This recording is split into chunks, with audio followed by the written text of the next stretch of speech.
In this video, I am going to discuss about index numbers.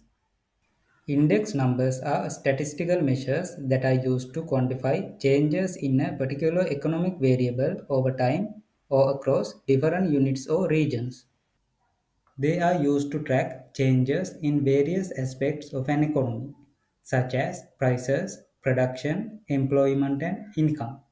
Some commonly used index numbers in economics include the Consumer Price Index (CPI), the Producer Price Index (PPI), the Gross Domestic Product (GDP) deflator, and the Employment Cost Index (ECI).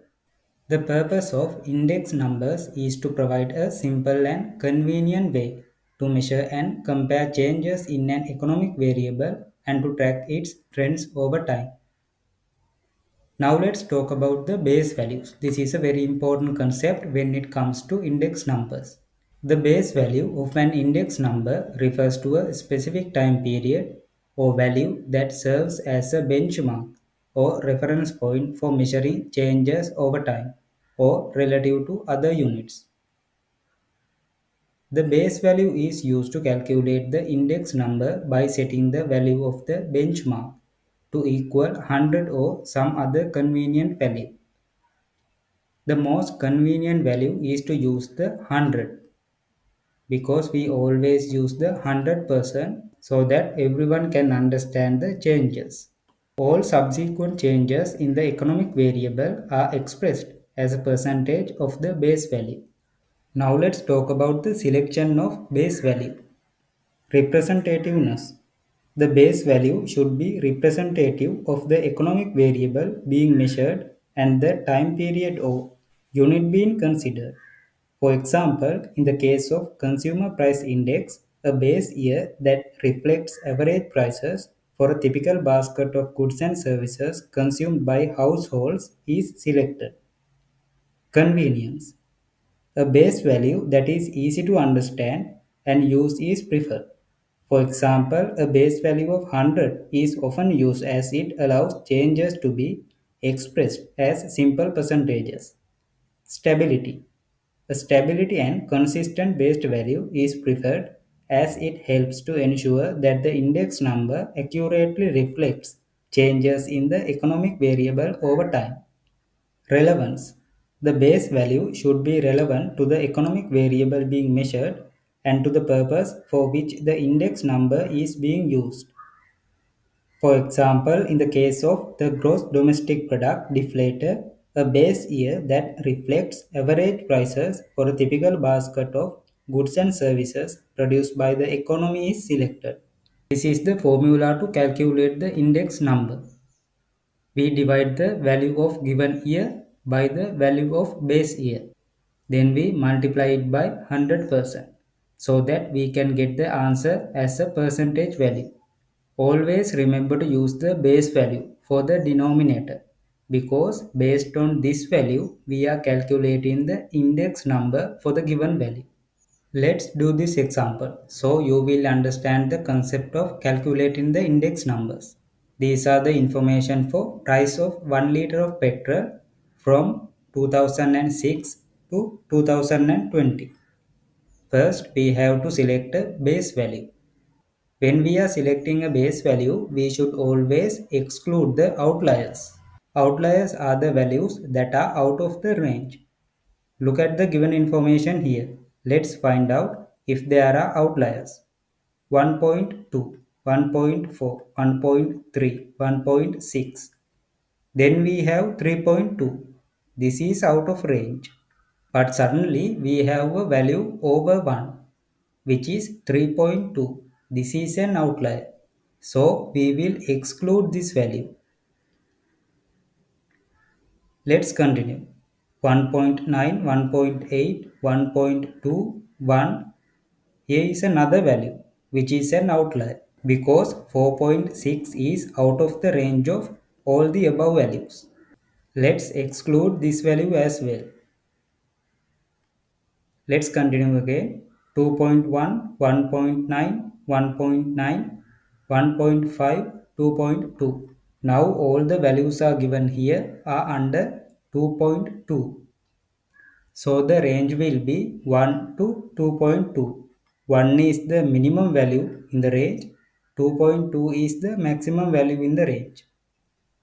Now let's select a base value. It is always a good practice to select a base value within the last 10 years.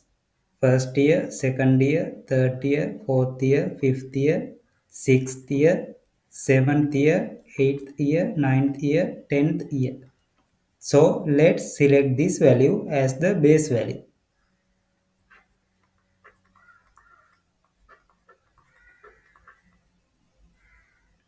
Now what we are going to do is calculate the index numbers based on the 1.6 value.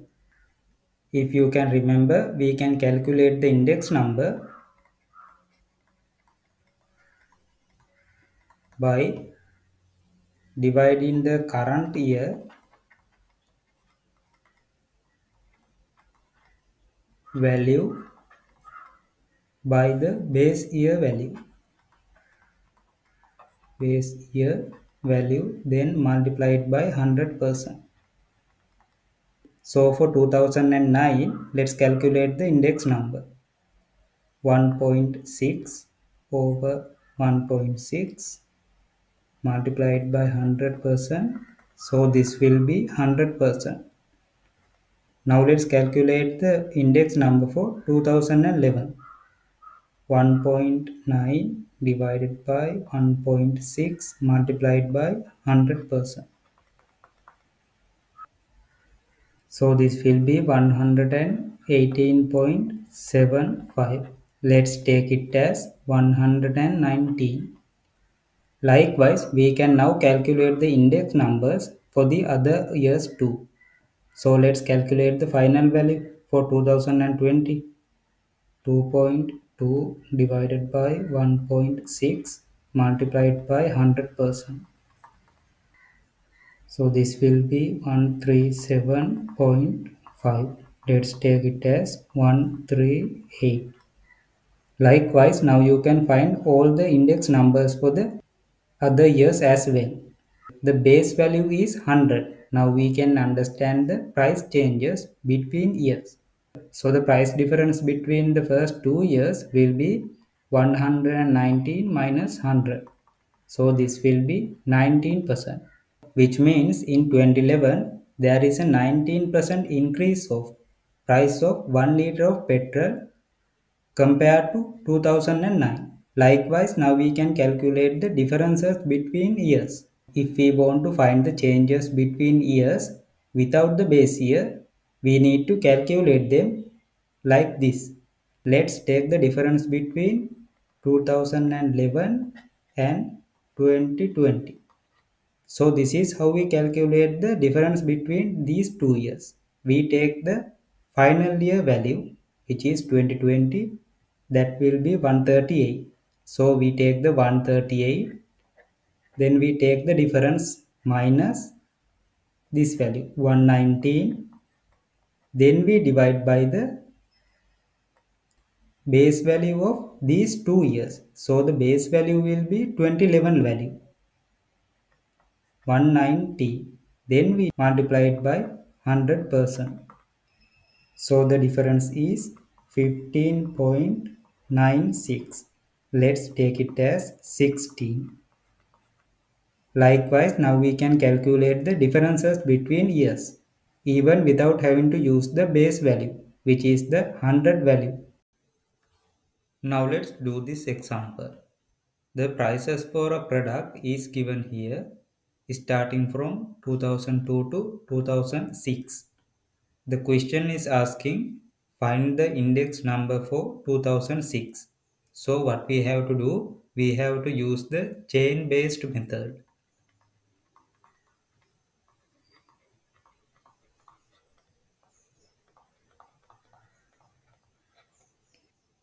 No other information is given here. This is where we consider the previous year value as the base value.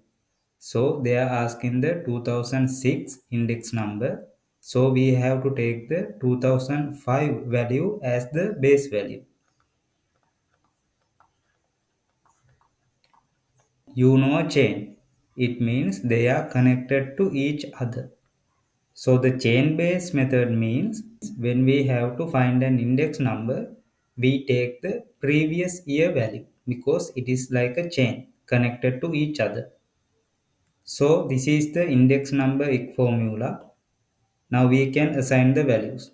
Value of given year, the value for 2006, and the value of base year, the value of 2005.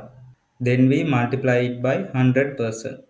This is the assignment of values, and this is the index number for 2006. It is 106.42%, which means in 2006 price has increased by 6.42% when compared to the 2005 value, which means if we take the 2005 value, which is 15.89, and we multiply this value by the index number of 2006, we should get the 16.9 value. Let's do the calculation. Multiplied by the index number for 2006, so it will be 6.42. Remember to divide this by 100 because this is a percentage value. The answer will be 16.91. That you have to have the knowledge to convert values between years using the index numbers. Now let's discuss about multiple products index numbers. In the earlier examples, we only discussed about one product and only the price has changed over the years. Now there are more than one product. Now not only the prices are changing, but the quantities are also changing. Now let's see how we can calculate the index numbers for this category. There are mainly two ways to calculate the index numbers for this type of category. First method, base value method. The second method is the current value method. Let's discuss about the base method first. We already have the fundamental understanding of this method. So first we have to find the base value. So here the base value will be 2010. This is the base value or the base year. And 2011 will be the current year. Always remember a past year will be the base year because there are no years given after 2011. So 2011 will consider as the current year. Any year previous to that will be considered as the base year. So now let's do the calculation. So as the base value, we are going to consider the quantity of the base year. Remember that now there are more than one product and also the price and quantity is changing. So for the base values, we are going to consider the quantity here. So the base quantity will be 20 and 5. So for the base, we are going to use the 20 multiplied by $4 plus 5 multiplied by $13. So this will be the base. So for the numerator, we can get the current year values. Remember that we are only taking one variable at a time. So we are going to fix the quantity level. So instead of taking the 23 and 2, we are going to use the quantity for the base value. So that the quantities will be the same for the base year and also for the current year. But only the prices will be changed. So we can calculate the index numbers for prices. So this will be 20 multiplied by $6, which is this value, and plus 5 multiplied by $10, which is this value. Now look at the formula. The quantities 20 and 20 stays the same for product A. For 5 and 5 stays the same for product B. So now only the prices are changing. So now we can calculate the index numbers for prices. So this will be 120 plus 50 divided by 80 plus 65 multiplied by 100%. So this will be 17.24%. This is the index number for prices using the base method. The other way is use the current value method. So here we are taking the quantity of current year as the base. So this will be 23 multiplied by $4 plus 2 multiplied by $13. For the numerator 23, this is the current year quantity, multiplied by $6 plus 2 multiplied by $10. So the index number will be 133.9%. Now let's discuss about how to use the weighted index. This is the equation to find the weighted index. This equals to summation of weighted factor multiplied by the index number.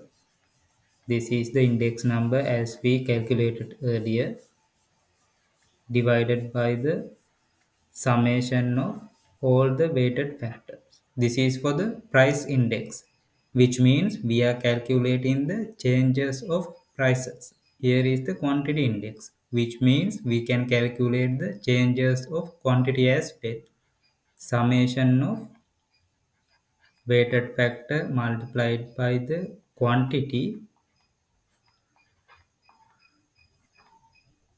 divided by the total weighted factor. Weighting factor is the importance of the product, which can be average annual consumption of each product. Now let's calculate the index numbers.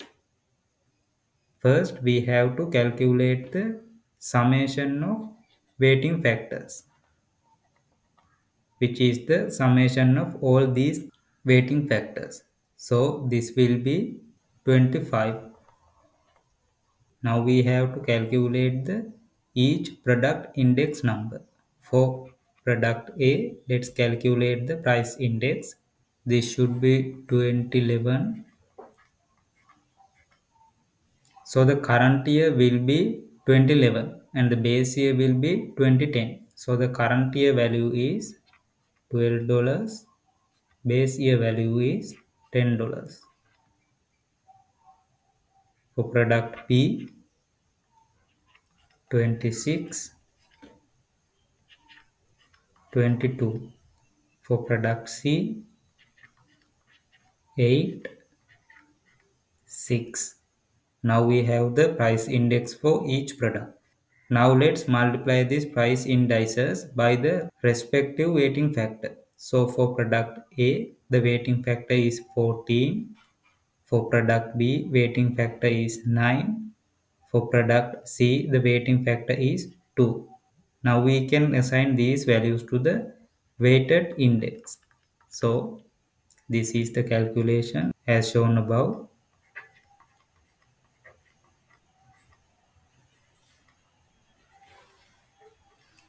Now let's assign. This sigma value means the summation. So what we have to do, take the summation of all these type of segments. So product A,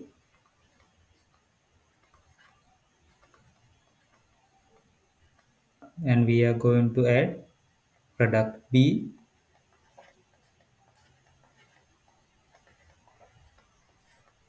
and add the product C.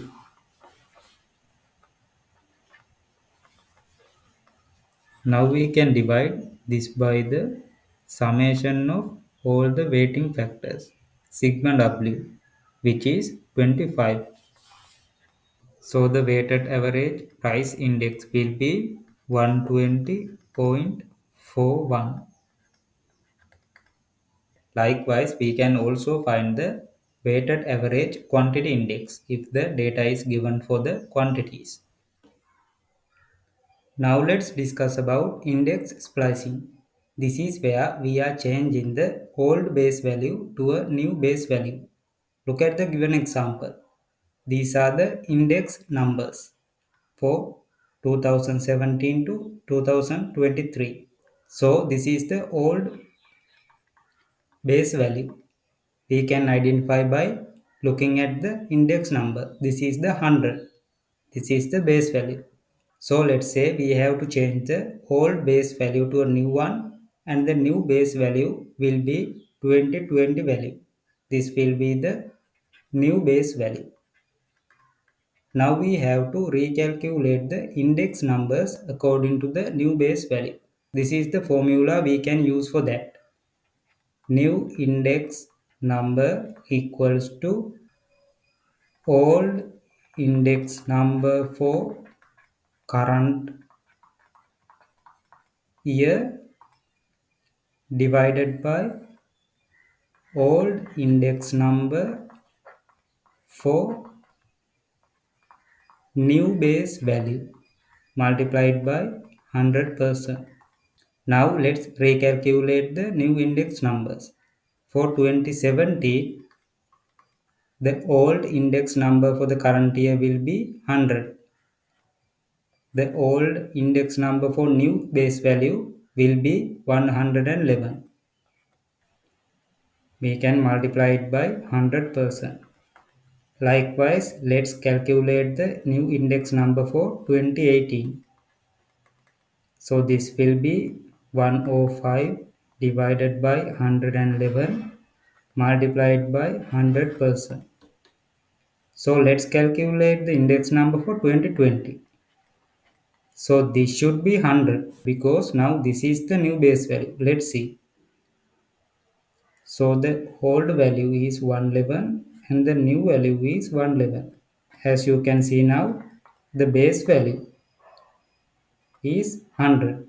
Likewise, now we can recalculate the new index numbers using the new base value. Thank you for watching. See you in the next video.